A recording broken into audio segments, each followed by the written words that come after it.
Hello नमस्कार साथियों। आज फिर से आपका स्वागत है मेरे यूट्यूब चैनल रीड वाला में। हम बाल विकास के भाग 3 के बारे में बात कर रहे हैं।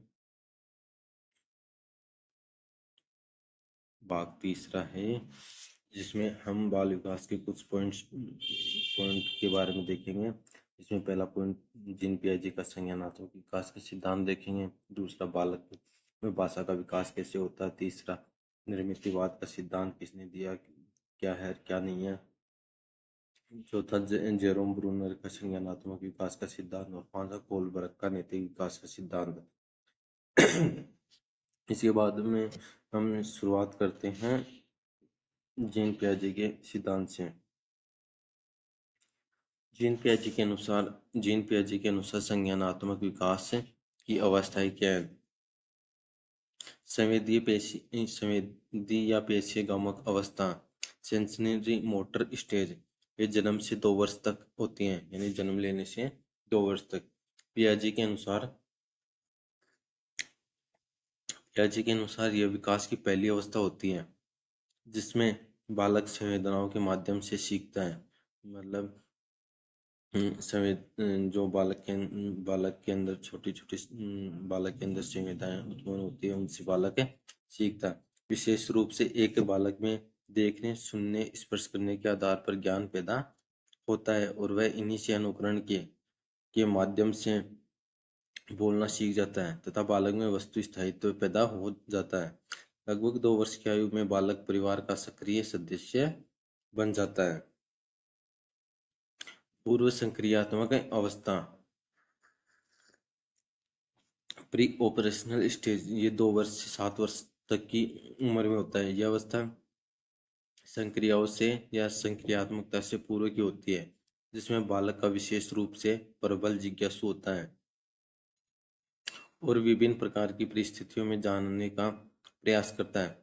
इस अवस्था में सजीव चिंतन पाया जाता है, जिसके कारण प्रत्येक वस्तु को सजीव मानकर व्यवहार करता है तथा उस बालक में काल्पनिक चिंतन देखा जाता है, जिसके कारण वह कोई सृजनात्मक व्यवहार नहीं कर पाता और पूरी कल्पना करता है। इसलिए इसे जादुई चिंतन कहते हैं।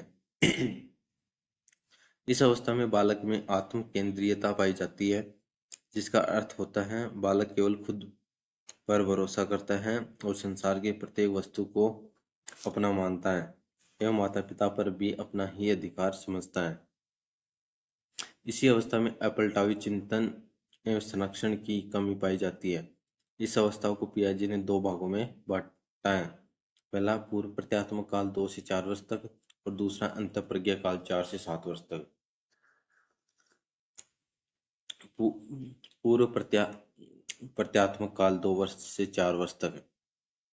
लगभग 2 से 4 वर्ष की अवस्था में बालक में प्रारंभिक विचार पैदा होने लगते हैं, जिनके कारण वह प्रबल जिज्ञासा प्रकट करता है एवं संपूर्ण संसार की जानकारी लेना चाहता है। दूसरा, अंतःप्रज्ञा काल 4 से 7 वर्ष। 4 से 7 वर्ष की अवस्था में बालक में अनुकरण के स्थान पर अनुसरण पैदा हो जाता है, जिससे वह बालक नकल करने के स्थान पर केवल उस व्यवहार को करता है जो उसे पसंद आता है। 4 से 7 वर्ष की आयु के समय बालक विषय वस्तु को बहुत आसानी से रट लेता है, विशेषकर वर्णमाला, गिनती, पहाड़े आदि। इस कारण इस अवस्था को रटने का आदर्श काल भी कहते हैं। मूर्त संक्रियात्मक अवस्था,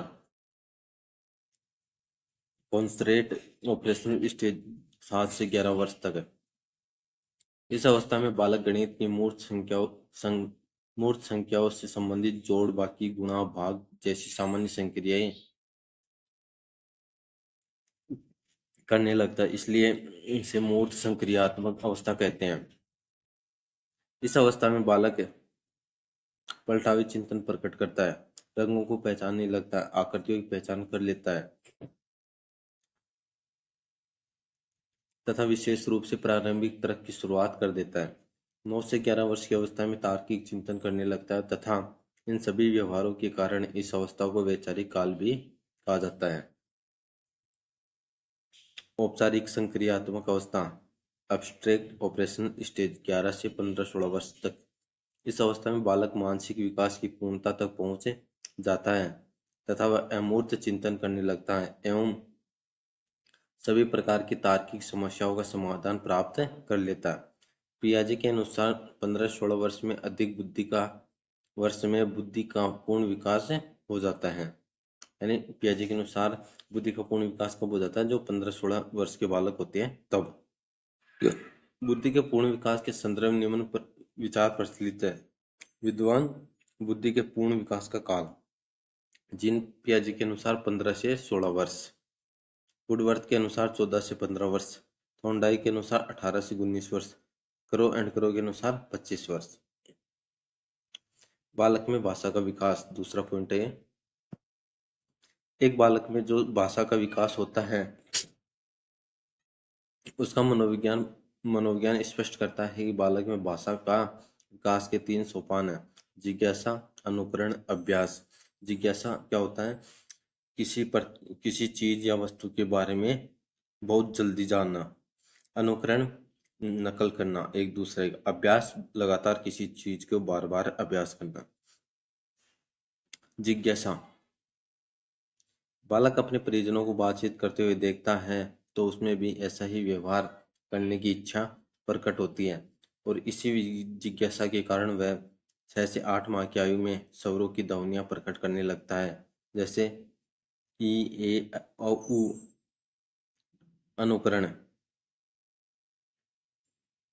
8 माह की आयु के बालक परिजनों को ध्यान से सुनते हुए उनके द्वारा बोले जाने वाले शब्दों का अनुकरण करता है और लगभग 11 माह की आयु में पहला सार्थक शब्द बोलने लगता है। अभ्यास, बालक को जब कोई शब्द बोलना आ जाता है तो वह उस शब्द का बार बार अभ्यास करते हुए अपने व्यवहार में स्थायी बना लेता है और नए शब्द को सीखना शुरू कर देता है तथा 12 माह की आयु में 3 सार्थक शब्द बोलने लगता है। लगभग 18 से 24 माह की आयु में बालक 2-2 शब्दों का वाक्य बनाकर बोलने लगता है, जिसे टेलीग्राफी भाषा कहते हैं। भाषा की विशेषताएं। भाषा अर्जित व वातावरण जनित है, यानी भाषा अर्जित है और वातावरण जनित है। भाषा परिवर्तनशील होती है। भाषा विचारों के आदान प्रदान संप्रेषण के आधार पर सामाजिक उपागम होती हैं। सामान्यतः भाषा अर्जित होती है, लेकिन अमेरिकी विद्वान नोम चॉम्स्की ने भाषा ग्रहण और सीखने की योग्यता को जन्मजात माना है। नोम चॉम्स्की ने बताया कि प्रत्येक बालक या व्यक्ति में जन्मजात रूप से भाषा अधिग्रहण तंत्र, लैंग्वेज एक्विजिशन डिवाइस एलएडी, पाया जाता है जो नवीन भाषा की व्याकरण को सरलता के साथ सीखने में मदद करती है। नोम चॉम्स्की के अनुसार कोई भी व्यक्ति कितनी भी भाषाएं सरलतापूर्वक सीख सकता है।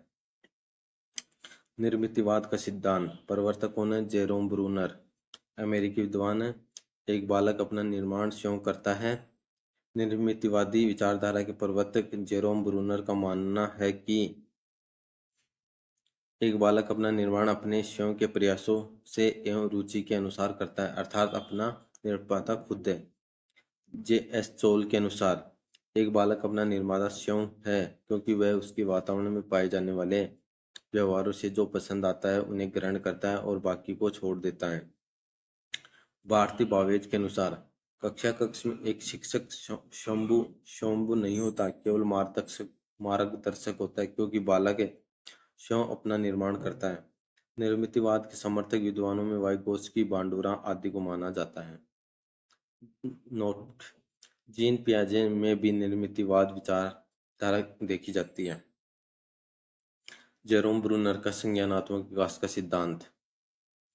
सामान्यतः सिद्धांत देने वाले लोग अपने सिद्धांतों में इस सवाल का जवाब देते हैं कि बालक कैसे सीखता है, लेकिन जेरोम ब्रूनर ने अपने सिद्धांत में स्पष्ट करने का प्रयास किया है कि एक बालक सीखने के बाद उस व्यवहार को प्रकट कैसे करता है। व्यवहार को अभिव्यक्त करने के लिए संदर्भ में 3 अवस्थाएं बताई गई हैं: क्रियात्मक, प्रतिमात्मक, संकेतात्मक। क्रियात्मक: जन्म से लेकर लगभग 18 माह की आयु तक एक बालक जिन व्यवहारों को सीखता है उन्हें क्रिया करते हुए प्रकट करने का प्रयास करता है। जैसे प्यास लगने पर पानी को और हाथ करते हुए रोता है। प्रतिमात्मक 1.5 वर्ष या 18 मास से 6 वर्ष तक। इस अवस्था में बालक सीखे गए व्यवहार के लिए अपने मस्तिष्क में कोई प्रतिमा बना लेता है और जरूरत पड़ने पर उस प्रतिमा के आधार पर व्यवहार या अधिगम को अभिव्यक्त करता है। संकेतात्मक 6 वर्ष से अधिक आयु का बालक अपने संपूर्ण आगे के जीवन में भाषा के संकेतों के माध्यम से अपने व्यवहार को प्रकट करता है तथा बातचीत करते हुए या लिखकर अभिव्यक्ति देता है। वरुणर के अनुसार उपयुक्त तीनों प्रकार के व्यवहार बालक में जीवन पर्यंत रहते हैं, क्योंकि जब वह प्रतिमात्मक अवस्था में होता है तो उस समय क्रियात्मक भी मौजूद रहती है, और जब संकेतात्मक अवस्था में रहता है तो क्रियात्मक व प्रतिमात्मक व्यवहार भी पाया जाता है। ब्रूनर ने चिंतन के विकास में भाषा के महत्व को स्पष्ट किया है। ब्रूनर के अनुसार एक बालक जीवन पर्यंत अपने व्यवहार को प्रकट करने के लिए क्रियात्मक, प्रतिमात्मक, संकेतात्मक रहता है। ब्रूनर अमेरिका में हार्वर्ड विश्वविद्यालय में प्रोफेसर थे, जहां इन्होंने उपागम अन्वेषण विधि का शिक्षण अधिगम के क्षेत्र में सर्वाधिक प्रयोग किया। नैतिक विकास। जैसे जैसे एक बालक का बड़ा होता जाता है, वैसे वैसे उस बालक में अहम और परम जैसे घटक प्रभावशाली होते जाते हैं। इन घटकों के प्रभाव से एक बालक सामाजिक सांस्कृतिक वातावरण से समाज सम्मत मूल्य प्राप्त करता है, और उनकी प्रभावशीलता के आधार पर जो आचरण प्रकट करता है उन्हें नैतिक मूल्य कहा जाता है। इन नैतिक मूल्य का बालक में प्रकट या पैदा होना ही नैतिक विकास है। जीन पियाजे का नैतिक विकास का सिद्धांत। जीन पियाजे ने नैतिक विकास का सिद्धांत देते हुए कहा कि एक बालक में होने वाला नैतिक विकास 3 कारक पर निर्भर होता है, जो निम्न हैं: संवेगात्मक, व्यवहारात्मक और संज्ञानात्मक। संवेगात्मक तत्व है। जब एक व्यक्ति किसी दूसरे व्यक्ति को कष्ट या दुख में देखता है तो वह उस समय उस व्यक्ति के कष्ट या दुख को समाप्त करने और उस व्यक्ति को खुशी प्रदान करने का प्रयास करता है। इस प्रकार से सोचना कि किस प्रकार से दूसरे को सुखी बनाया जाए संवेगात्मक नैतिक विकास का तत्व है। व्यवहारात्मक तत्व है। हम लोग अलग अलग समय पर अलग अलग प्रकार के नैतिक आचरण को प्रकट करते हैं, क्योंकि अलग अलग परिस्थितियों में अलग अलग व्यवहार होता है। जब हम घर परिवार में होते हैं तो अलग आचरण करते हैं, और बाहर होते हैं तो अलग आचरण करते हैं। संज्ञानात्मक तत्व है। जैसे जैसे बालक में संज्ञानात्मक विकास होता है, वैसे वैसे उस बालक की मानसिक परिपक्वता बढ़ती है एवं बौद्धिक क्षमताओं का विकास होता है। वैसे वैसे वह नैतिक आचरण प्रकट करने लगता है। पियाजे के अनुसार उपयुक्त तत्वों से होने वाले नैतिक विकास की 2 अवस्थाएं होती है, जो निम्न हैं: प्रायत नैतिकता 4 से 7 वर्ष तक और स्वायत्त नैतिकता 10 वर्ष बाद। प्रायत नैतिकता को दबाव की नैतिकता और वास्तविकता की नैतिकता भी कहते हैं। जब एक बालक 4 से 7 वर्ष के बीच का होता है तो वह प्रायत नैतिकता को प्रकट करता है तथा दूसरों के द्वारा बताए गए आचरणों को वैसा का वैसा प्रकट करता है तथा उसमें किसी भी प्रकार का बदलाव नहीं करता। इसलिए इस नैतिकता को दबाव की नैतिकता या वास्तविकता की नैतिकता कहते हैं। स्वायत्त नैतिकता। जब एक बालक 10 वर्ष से अधिक आयु का हो जाता है तो वह अपने मित्र मंडली के लोगों, अपने से बड़े लोगों एवं सामाजिक वातावरण से जुड़े हुए लोगों के माध्यम से नैतिक आचरण सीखता है और स्वविवेक के आधार पर उन्हीं को प्रकट करता है जो उनकी नज़र में सही हो। जीन पियाजे ने इन सिद्धांत को अपनी प्रसिद्ध पुस्तक द मोरल जजमेंट प्रसिद्ध पुस्तक कौन सी है? The Moral Judgment of the Child में दिया है। कोहलबर्ग का नैतिक सिद्धांत है। प्रवर्तक लॉरेंस कोहलबर्ग अमेरिकी विद्वान है। सबसे पहले 1958 में अपना विचार दिया। नैतिक विकास के लिए 3 चरणों एवं 6 अवस्थाओं में स्पष्ट किया। इन्होंने नैतिक तर्कगणना एवं नैतिक दुविधा के आधार पर अपना सिद्धांत दिया। नैतिक दुविधा की कहानियों के माध्यम से अपने इस सिद्धांत को दिया। इनकी सबसे प्रसिद्ध कहानी हेज की दुविधा थी। जिसे 10 से 16 वर्ष के बच्चों को सुनाते हुए उनके विचार जानकर यह परिवार प्रतिपादित किया। चरण एवं अवस्थाएं। पूर्व परंपरागत स्तर, प्री कन्वेंशनल स्टेज। नैतिक विकास का अभिप्राय होता है कि बालक में इस बात की समझ पैदा हो जाना कि क्या सही है और क्या गलत है। यह समझ बालक में तब आती है जब बालक परंपराओं को समझने लगता है। बालक के उस आयु काल जिसमें वह परंपराओं को नहीं समझता, उस काल में पैदा होने वाली नैतिकता दूसरों के दबाव एवं विचारों के आधार पर आती है।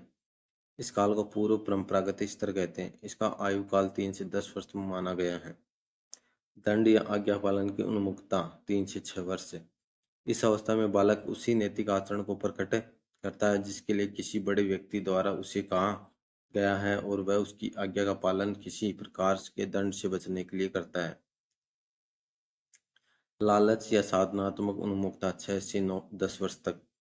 इस अवस्था में एक बालक को किसी भी उचित कार्य या नैतिक व्यवहार करवाने के लिए प्रलोभन लालच देना होता है, तब वह बालक उस लालच या वस्तु की साधना में उस कार्य व्यवहार को करता है। परंपरागत स्तर, कन्वेंशनल स्टेज। जब बालक लगभग 9 10 से 15 वर्ष का होता है तो वह परंपराओं को समझने लगता है, जिससे उसमें समझ और सही और गलत का अथवा क्या करना चाहिए और क्या नहीं करना चाहिए का ज्ञान हो जाता परंपरागत स्तर कहलाता है। अच्छा बालक या अच्छी बालिका की उन्मुखता 9 10 से 12 वर्ष तक। यह लगभग उत्तर बाल्यावस्था होती है। इस अवस्था में बालक बालिकाओं को उनके काम करने पर यदि उन्हें धन्यवाद दिया जाता है तो वह उस सामाजिक अनुमोदन के कारण उस कार्य को बार बार करते हैं, और यदि उनके कार्य को सामाजिक अनुमोदन नहीं होता तो वह उन कार्यों को नहीं करना चाहते। सामाजिक व्यवस्था की उन्मुखता 12 से 15 वर्ष। यह प्रारंभिक किशोरावस्था का दौर होता है जिसमें वे लोग समाज सेवा के आदर्श प्रस्तुत करते हुए सामाजिक व्यवस्था में सहयोग बनाए रखते हैं तथा किसी भी प्रकार की अव्यवस्था को सुधारने के लिए तत्पर रहते हैं। उत्तर परंपरागत स्तर, पोस्ट कन्वेंशनल स्टेज। 15 वर्ष से अधिक आयु के लोग पूर्ण परिपक्व हो जाते हैं और वे परंपराओं से ऊपर उठकर सोचना शुरू कर देते हैं तथा किसी भी परंपरा में क्या सुधार हो सकता है और क्यों किया जाना चाहिए के बारे में सोचने लगता है। इसे उत्तर परंपरागत स्तर कहते हैं। सामाजिक बंधन की उन्मुखता 15 से 18 वर्ष। यह लगभग उत्तर किशोरावस्था होती है जिसमें किशोर किशोरी पूर्ण परिपक्व हो जाते हैं और वे सामाजिक परंपराएं बनी हुई हैं उनके नियम अथवा बंधनों को ध्यान में रखते हुए अपने व्यवहार को प्रकट करते हैं। सार्वत्रिक नीति की उन्मूलनता 18 वर्ष से अधिक। यह प्रौढ़ावस्था का दौर होता है जिसमें व्यक्ति समाज में चल रही परंपराओं एवं रूढ़ियों में शोधन मार्गन्थिकरण करते हुए गलत परंपराओं को समाप्त करना और उनके स्थान पर अच्छी परंपराओं को स्थापित करना जैसी सार्वत्रिक नीति की दिशा में कार्य करते हैं। ये बाल विकास का तीसरा भाग था। इसमें आगे के सिद्धांतों के बारे में बताया गया है और इसमें जो गलती हुई है उसके लिए क्षमा चाहता हूँ, और ये रीट लेवल 1 के लिए बहुत महत्वपूर्ण है। आज सभी विद्यार्थियों व अभ्यर्थियों से अनुरोध है कि आप एक बार इस वीडियो को जरूर देखें। जय हिंद, जय भारत।